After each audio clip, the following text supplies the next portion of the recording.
Това, което се случва в Украйна през последните години, е скрито от очите на западната общественост, медиите ни подхранват откровени лъжи за събитията около тази страна. Журналистът Питър Хитченс говори откровено по тази тема в Daily Mail. Рядко съм виждал такъв облак от лъжи, пред който сме изправени сега. Едва ли някой в тази страна знае истината за Украйна.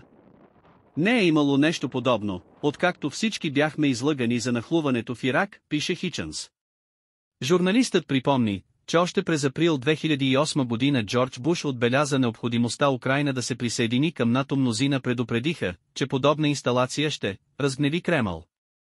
Всъщност, желанието за разширяване на Северноатлантическия алианс още на изток се превърна в провокация, в която Украйна беше въвлечена. В същото време западните политици тръбят за вината на Русия за отприщването на конфликта. Храниха ви с пропагандни глупости за Украйна и измислената руска заплаха, посочва изданието.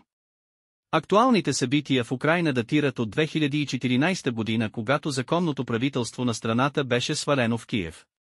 Хитченс споменава, че САЩ и Великобритания са подкрепили това срамно събитие.